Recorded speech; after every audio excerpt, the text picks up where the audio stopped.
Magandang araw! Welcome sa Values Education 10, Term 1, Week 9. Ngayong linggo, ating tatalakayin ang sariling pagtugon sa mga isyong pangkalikasan tungo sa sustainableng pag-unlad. Para sa pamantayang pangnilalaman, natutuhan na mag-aaral ang pag-unawa sa sariling pagtugon sa mga isyong pangkalikasan tungo sa sustainableng pag-unlad.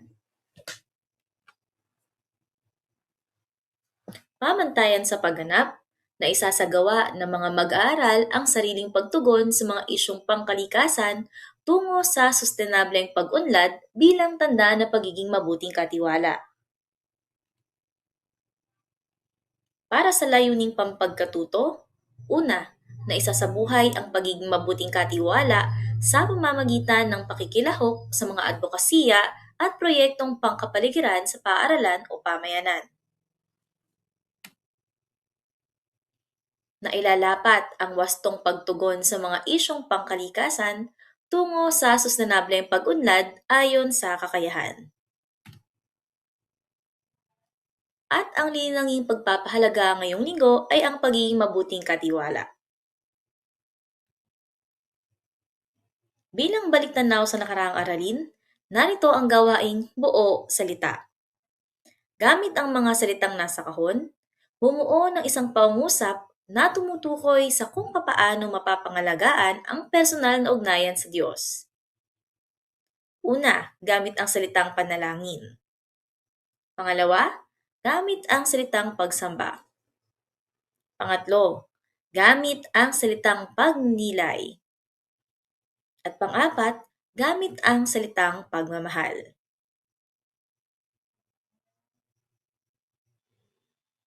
Alamin natin ang mga bokabularyo sa ating aralin. Una, circular economy. Ito ay isang sistemang pang-ekonomiya batay sa prinsipyo ng pagliit ng basura at pagbabawas ng epekto sa kapaligiran. Sustainable development.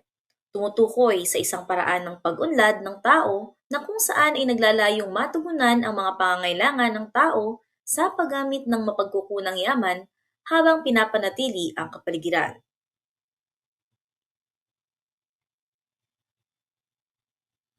Isyong pangkalikasan. Ito ay ang mga problema o hamon na may kaugnayan sa kalikasan. Pag sinabi naman na likas yaman, ito ay mga bagay na nagmumula sa kalikasan tulad ng lupa, kabundukan, kagubatan, karagatan, mga ilog, at lawa na pinagmumulan ng mga hilaw na material o raw materials. Renewable energy. Ito ay ang enerhiya mula sa araw, tubig o hydroelectric, hangin, at geothermal o ang init na nagmumula sa ilalim ng lupa.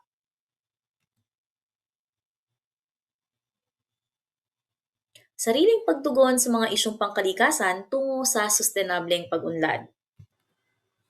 Mahalaga ring maunawaan ang pag-abot sa isang tunay na circular economy. Ang circular economy ay isang sistemang pang-ekonomiya batay sa prinsipyo ng pagliit ng basura at pagbabawas ng epekto sa kapaligiran. Malaking bahagi ng pagpapanatili ng kalikasan ay ang papel ng mga institusyon sa talagang aspeto nito, tulad ng paglilinis ng dumi, pagbuo ng mga mapanlikhaing enerhiya, at pangangalaga sa iba't ibang uri ng buhay sa kapaligiran. Kasama na rito ang pagpasa ng mga batas para sa kalikasan, programa para sa kahirapan at edukasyon, at paghahanda sa mga kalamidad. At ang mga patakaran na binubuo ng pamahalaan ay nagbibigay ng gabay upang pangalagaan ang ating mga kagubatan, dagat, at iba pang yaman ng kalikasan. Gayunpaman, huwag nating kalimutan ang malaking bahagi na ginagampanan ng bawat individual. Mula sa ating pagpili ng mga pagkain hanggang sa paraan ng ating pamamahala sa pang-araw-araw. Kaya mahalaga na tayo mag-isip-isip at suriin kung paano natin maaaring mabawasan ang ating impluensya na nakakaapekto sa kapaligiran. Sa kabila ng pagiging mahalaga ng pagbabago sa sistemang panlipunan, mahalaga rin ang papel ng bawat individual sa pagsulong ng mga layuning pangkalikasan. Ang pagkakaisa at pagtutulungan mula sa bawat isa ay nagbibigay ng inspirasyon sa iba't ibang antas ng lipunan. Sa pagbibigay ng sariling pagtugon sa mga isyung pangkalikasan tungo sa sustainableng pag-unlad, maaaring isaalang-alang ang mga sumusunod na hakbang. Una, pagsasanay sa sarili sa responsableng paggamit ng mga likas na yaman at pangangalaga sa kapaligiran. Pagpili ng mga gawi na mas kaaya-aya sa kapaligiran tulad ng pagbawas sa paggamit ng plastik at iba pang mapanirang materyales. Paggamit ng mga produktong lokal upang suportahan ang lokal na ekonomiya at bawasan ang carbon footprint. Pagtulong sa mga programa ng pagtatanim ng puno at pangangalaga sa kalikasan.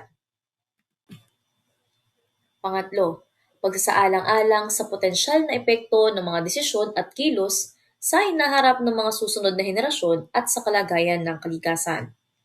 Nilalayon din ng Sustainable Development Goals o SDGs na mapanatili ang kapaligiran habang nagtataguyod ng ekonomikong pag-unlad at pagkakapantay-pantay. Ating tandaan na ang pagpapanatili ng kalikasan ay isang kolektibong gawain.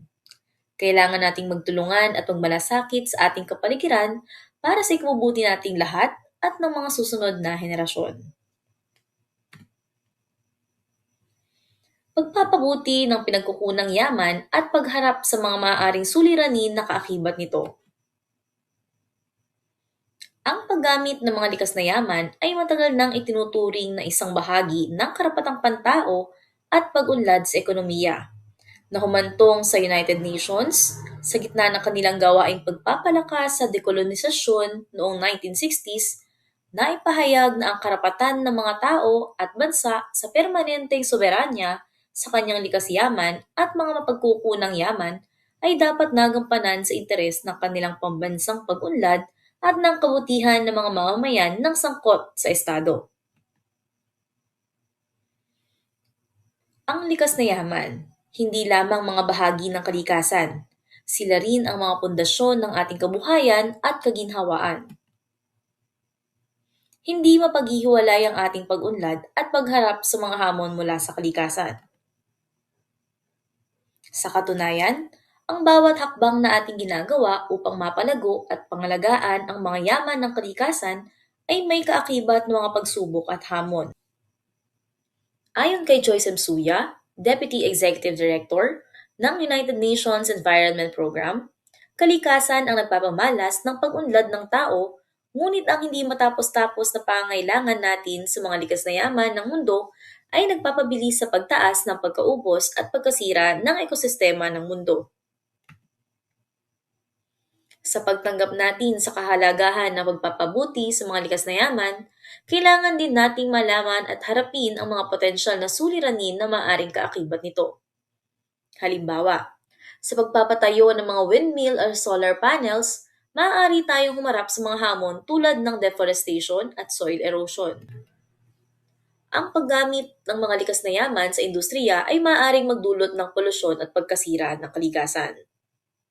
Sa makatwid, hindi sapat na pagtuunan lamang ng pansin ang pagpapabuti sa mga likas na yaman. Kailangan din nating pagtuunan ng pansin ang mga posibleng epekto nito sa ating kapaligiran at sa ating sarili. Sa pamamagitan ng pag-unawa at pagtugon sa mga hamon na kaakibat ng pagpapabuti sa mga likas na yaman, maaari nating masiguro ang isang maayos at sustanable na hinaharap para sa ating mga susunod na henerasyon.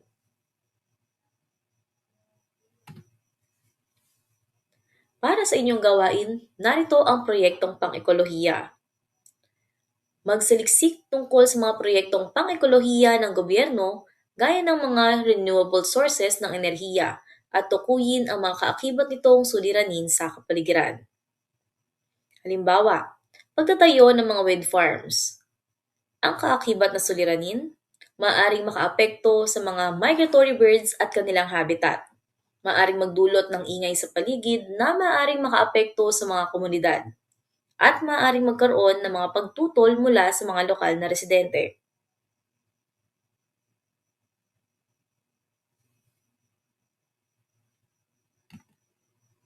Hanggang dito na lamang, kita tayo sa susunod na aralin.